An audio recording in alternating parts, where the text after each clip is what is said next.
wabarakatuh. Perkenalkan, kami dari kelompok 10 akan mempresentasikan BMC dengan judul produk Crazy Rich Banana. Adapun anggota dari kelompok 10 adalah yang pertama ada Alif Dwi Ambodo, yang kedua ada Gina Salmasing, yang ketiga ada Anissa Prima, yang keempat ada Anggi Septia, dan yang kelima ada Elvin Niskita. Assalamualaikum warahmatullahi wabarakatuh. Perkenalkan, nama saya Anissa Prima Destuti dari Prodi Akuntansi. Di sini saya akan menjelaskan tentang Business Model Canvas atau BMC.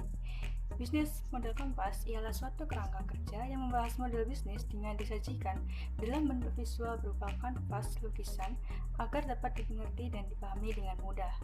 Dengan adanya BMC ini, kita tidak perlu membuat dokumen bisnis plan panjang lebar untuk memahami bagaimana sebuah bisnis secara garis besar. Umumnya, model BMC ini dipakai untuk menjelaskan, memvisualisasikan, mengubah dan menilai suatu bisnis agar bisa menghasilkan kinerja secara maksimal. Sedangkan keunggulan dari BMC ini yaitu dapat digunakan untuk semua jenis bisnis yang mana tidak terbatas oleh sektor usahanya. Dengan menggunakan BMC, proses analisis, kekuatan, dan juga kelebihan dari bisnis bisa dilakukan dengan cepat. Saya akan menjelaskan about the business Crazy Rich Banana. Yang pertama ada latar belakang. Apa sih yang melatar belakangi kita mendirikan bisnis ini? Nah, latar belakangnya yaitu fakta bahwa sebagian orang tidak menyukai buah pisang.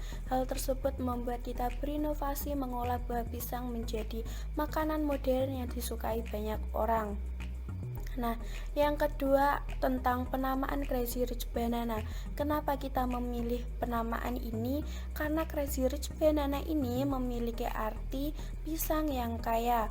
Maksudnya pisang yang kaya itu seperti apa? Nah, pisang yang kaya di sini adalah pisang yang kaya akan manfaatnya. Pada umumnya, pisang ini dipandang sebelah mata oleh orang-orang, tetapi nyatanya pisang ini dapat menjadi peluang bisnis kita dan menjadikan kita seseorang yang kaya. Selanjutnya adalah tabel bisnis model Canvas. Yang pertama adalah customer segment, merupakan salah satu elemen penting untuk memulai langkah awal yang menentukan target pasar kita. Dalam hal ini, kita harus tahu segmen pelanggan yang sesuai dengan layanan atau produk yang akan kita berikan.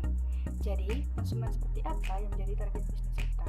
Di sini kami memilih yang pertama adalah anak muda dan orang dewasa yang berumur 15-25 tahun, dan yang kedua orang yang aktif di media sosial, dan yang terakhir adalah kalangan menengah ke bawah.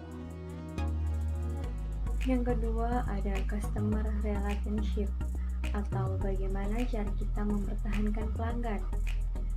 Saya akan mempertahankan pelanggan dengan cara yang pertama, mempertahankan kualitas rasa dan kemasan agar tidak mengecewakan pelanggan.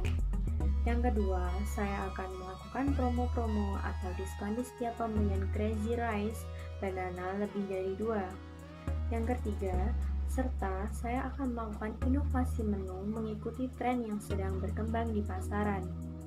Yang ketiga adalah channel. Channel adalah bagaimana kita menjual produk kita.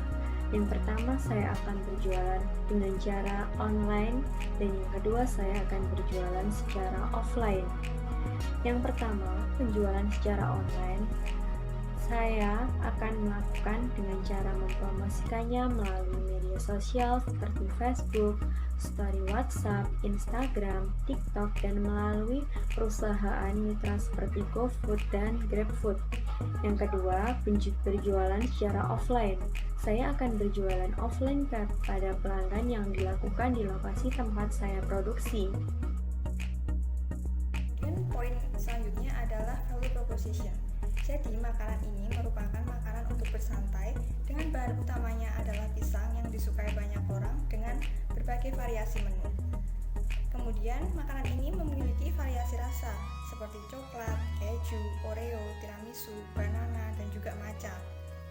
Serta makanan ini memiliki kemasan yang menarik dan juga harganya terjangkau banget, hanya 10.000 per porsinya. Kemudian ada key activity, yaitu yang pertama adalah aktivitas membeli bahan baku Crazy Rich Banana, yang kedua ada aktivitas produksi, yang ketiga ada promo marketing dan sales, kemudian yang keempat ada aktivitas pemasaran atau promosi, dan yang kelima ada aktivitas penjualan. Assalamualaikum warahmatullahi wabarakatuh. Perkenalkan, nama saya Alif Damboto, NIM 2002-10-7007. Saya ingin menjelaskan mengenai key resource. Key resource ini merupakan sumber daya apa saja. Nah, kalau di sini ada sumber daya pertama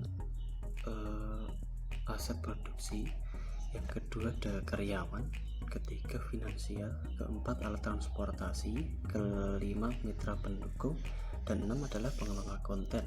Dan pengelola konten ini sangat penting dalam pemasaran di bidang bisnis online, guys.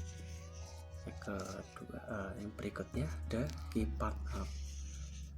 Partner ini merupakan mitra kerja, guys, sama siapa saja gitu.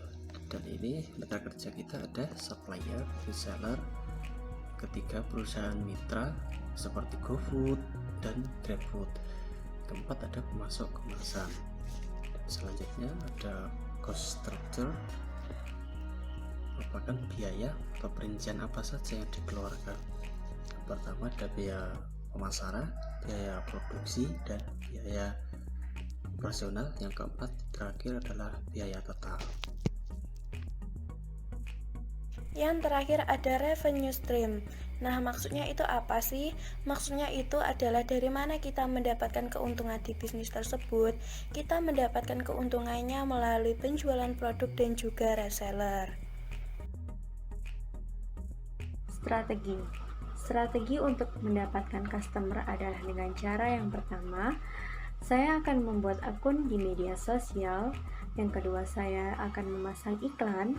Yang ketiga, ikut grup kuliner yang ada di media sosial. Lalu, bagaimana cara memanage customer? Yang pertama, dengan cara aktif di media sosial. Yang kedua, berinteraksi dengan follower atau customer. Yang ketiga, ramah dengan follower atau customer. Yang keempat, memberikan pelayanan yang maksimal dan memuaskan. Yang kelima, mempertahankan produk yang berkualitas. Sekian presentasi dari kelompok kami, kurang lebihnya kami mohon maaf. Wassalamualaikum warahmatullahi wabarakatuh.